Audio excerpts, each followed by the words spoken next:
Pessoas e artes se conectando.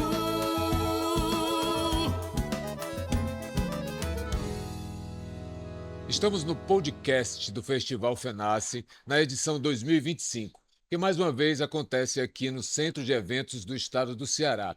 Essa edição verdadeiramente inovadora e que traz mais uma vez todos os representantes do artesanato, os mestres artesãos de todo o país. Aqui nós temos representatividade de cada estado.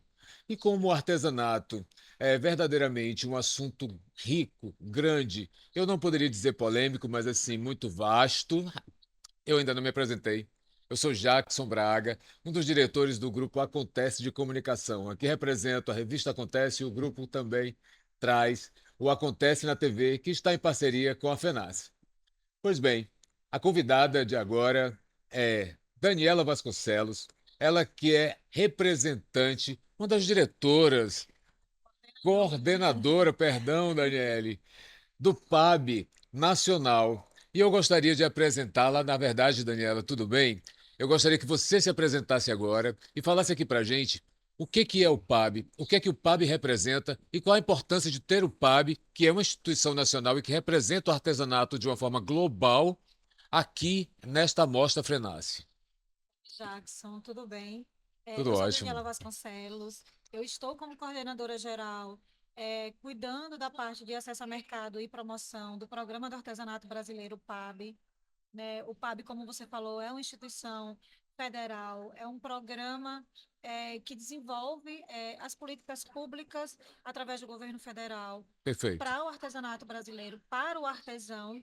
Então, o objetivo do programa é, de fato, reconhecer esses atores, né, essa produção artesanal brasileira que é tão rica em todo o território. O PAB ele atua em parceria com todos os estados. Em cada estado, nós temos uma coordenação do PAB.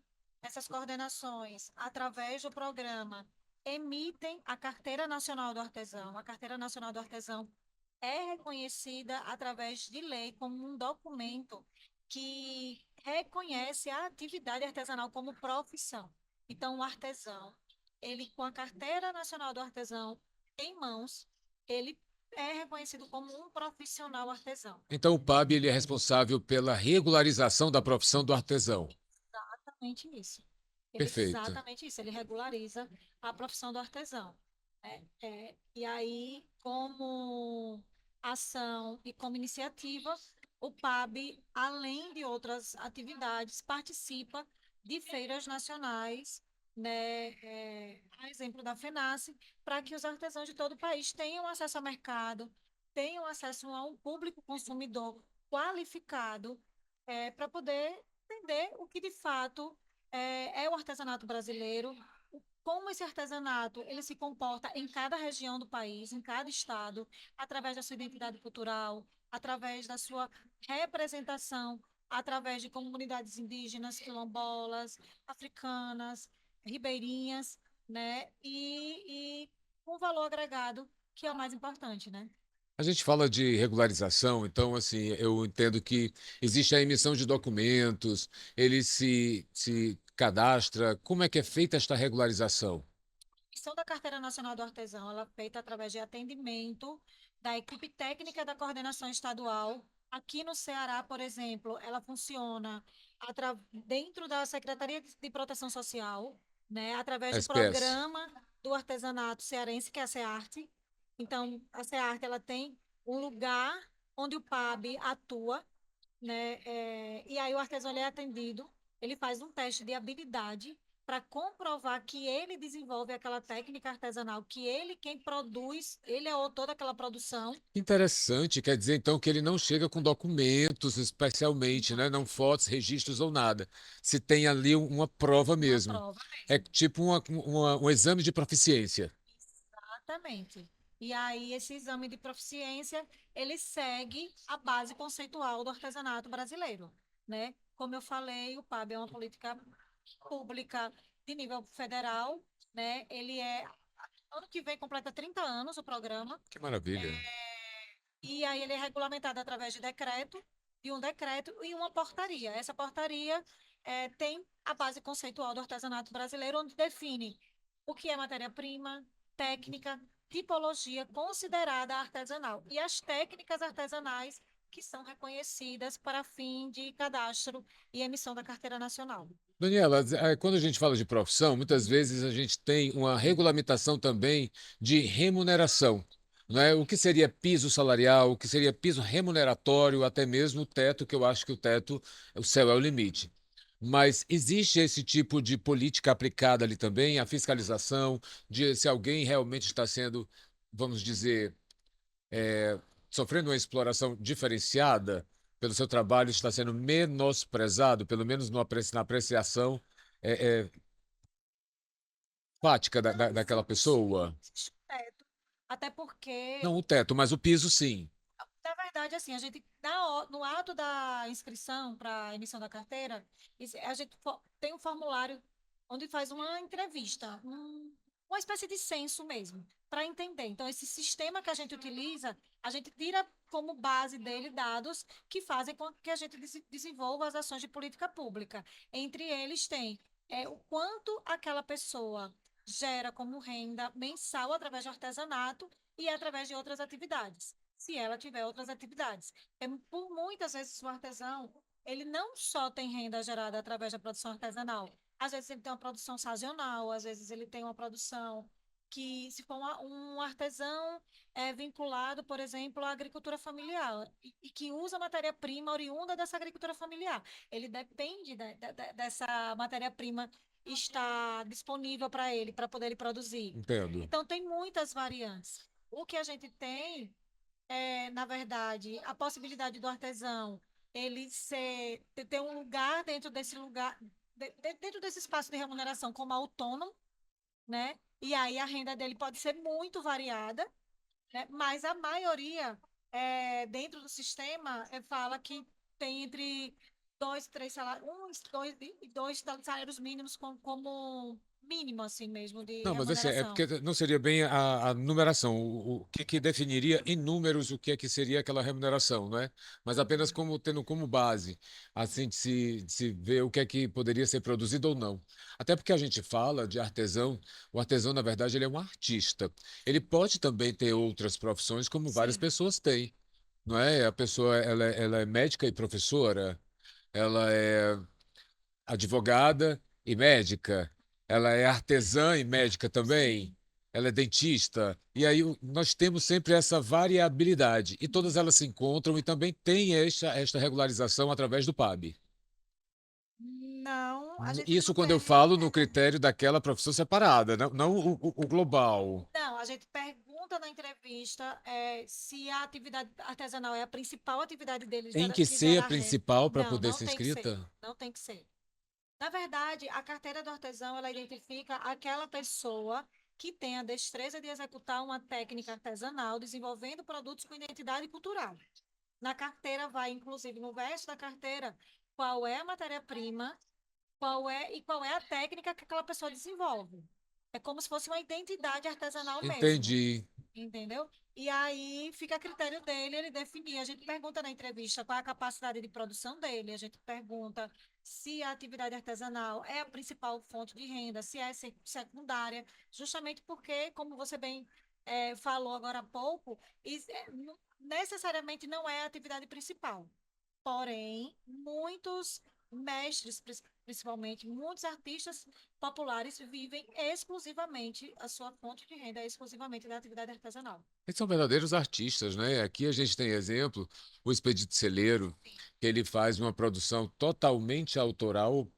Por exemplo, eu não conhecia artistas com esse viés de trabalho, esse viés de atuação.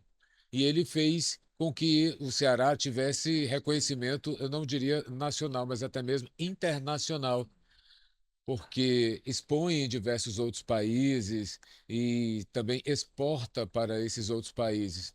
A gente costuma ver isso em vários estados do país também, cada um com a sua especificidade. Sim.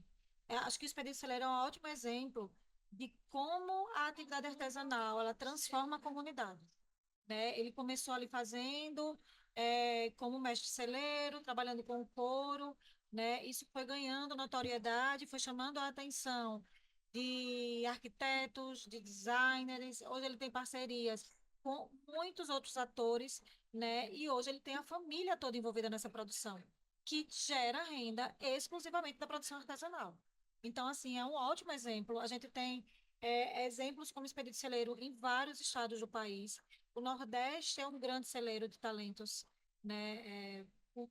E artistas com vocação para atividade artesanal de extrema relevância. Então, hoje a gente sabe que a atividade, ela sim gera renda, ela sim tem um impacto socioeconômico na população brasileira, né? Então, eu acho que o meu principal objetivo do programa é mapear isso, né? Então, o sistema que cadastra o artesão serve justamente para a gente entender esses números, entender esses atores, entender o segmento e transformar isso em dados para aplicabilidade, né, de ações Estatísticas. e para desenvolvimento de política pública eficaz mesmo. É muito interessante. A gente sempre verificava. Que você falou antes que o Instituto já existe há cerca de 30 anos, Isso, o não é? programa. O programa já existe há cerca de 30 anos. E a gente vê assim, um crescimento na valorização do artesanato. Muitas vezes você pensava em artesanato como se fosse algo que poderia compor a sua casa de campo, a sua casa de praia, e que talvez você não trouxesse aquilo para dentro do seu apartamento.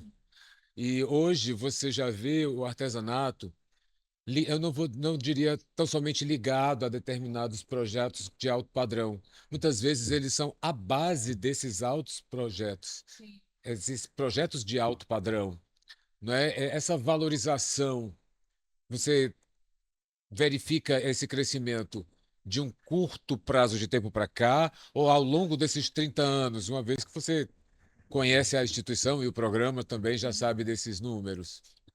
Eu, particularmente, estou há 10 anos na gestão pública voltada para o artesanato. Posso Então, dizer que você é uma assim, decana? e aí, assim, a gente percebe uma valorização é, nos últimos 10 anos, assim, que vem crescendo bastante. Eu acho que isso tem a ver com a necessidade que as pessoas têm também de se identificar. Eu acho que a pandemia, né, trouxe também esse lugar de casa, Te de aconchego? aconchego, de lembrança, de nostalgia. Então, assim, o artesanato deixou de ser uma lembrancinha também, um souvenir, para virar peça de decoração, e para virar aquele objeto onde a pessoa se conecta com suas raízes, com saberes e fazeres que fizeram parte da sua infância, da sua família, de alguma maneira. Então, e aí a gente vê também um movimento muito crescente das técnicas artesanais, do trabalho artesanal relacionado, como você falou, né, à arquitetura, à decoração, ao designer, à moda. Então, tipo, hoje a gente vê o que antes, se você for olhar para 20 anos atrás, 30 anos atrás, a gente via as rendas e os bordados muito em mesa posta, né, em cama, mesa e banho, né? Então, assim, você Tá. chegava na casa das pessoas, tinha aquela toalha riquíssima de E labirinto. que não era valorizada para o momento, né? Aquilo ali dava uma nobreza, né? Demonstrava uma nobreza, uma riqueza, assim. Então, essas peças saíram da mesa e vieram para o guarda-roupa das pessoas. Então, hoje você vê a moda extremamente ligada às técnicas artesanais, né? Então, você tira o artesanato do lugar utilitário, né, para colocar no lugar de vestuário, né, e está, enfim, na frente das câmeras de uma maneira diferente. Então, eu acho que essa mudança também, de como as pessoas olham para o artesanato, é muito valiosa, assim, da gente olhar. E isso é uma crescente, né? A gente vê aí estilistas, Ceará tem grandes nomes que trabalham com Sim, que a trabalham com renda, moda. aplicando a renda à moda. Exatamente, a gente tem grandes nomes de estilistas cearenses que fazem isso já há algum tempo. Aqui nós temos um exemplo muito bom, que é o Ivanildo Nunes. O Ivanildo, ele, certa feita, ele fez um desfile em Paris, onde ele sempre aplicando as técnicas e peças de Richelieu, ele fazia vestidos suntuosos. Sim. E isso tudo aplicar. E isso encanta realmente, encanta os olhos, não só do brasileiro, mas também do estrangeiro que chega aqui e percebe a riqueza que nós temos nas mãos e que até pouco tempo era tão, vamos dizer assim, não desvalorizada, mas não tão bem valorizada. Sim. Daniela, a gente falava aqui da regularização da profissão. A gente também pode encontrar o PAB no momento de certificação. Eu digo, quando eu falo isso, eu pergunto sobre a educação. Não é? A gente tem escola de belas artes que me ensina pintura, que me ensina alguma outra coisa. Quanto ao artesanato, nós temos esse tipo vamos dizer, institucionalização do saber? Isso é uma pauta que a gente vem debatendo incansavelmente, inclusive com o Ministério da Educação, para tentar colocar dentro de uma grade curricular, né? A gente via há muitos anos atrás o artesanato sendo ensinado, né, às mulheres, às crianças, né, a aprender a bordar, a fazer renda, e hoje houve uma quebra disso. Então, muitas famílias que detinham seus saberes perderam isso, porque os jovens não queriam mais, e agora a gente tem um retorno, assim, com essa relação com a moda, com o design, com a arquitetura, com a decoração, de jovens querendo utilizar. Então, a gente tem um debate constante sobre tentar colocar isso numa grade curricular para ensinar mesmo as técnicas artesanais. Que maravilha. Que papo rico, que assunto realmente extenso. E a gente poderia falar muito mais acerca de tudo isso, Daniela. A gente só tem um curto prazo de tempo para poder encerrar esta conversa e eu gostaria que você deixasse aqui umas considerações finais sobre o papel do PAB e a atuação dele aqui no Festival FENASE 2025. Eu queria encerrar justamente convidando, né, a todos que estão ouvindo o podcast para vir visitar a FENACE.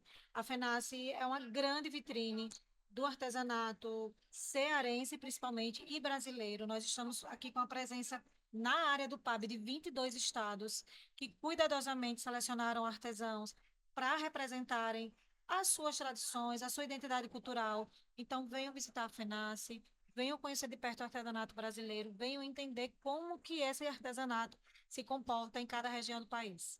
Perfeito. Então, nós estivemos agora com Daniela Vasconcelos, que representa o PAB Nacional e está aqui na nossa edição 2025 do Festival FENACE. A gente conta com a sua audiência e daqui a pouco a gente traz muito mais assuntos para você. Nasce pessoas e artes se conectando.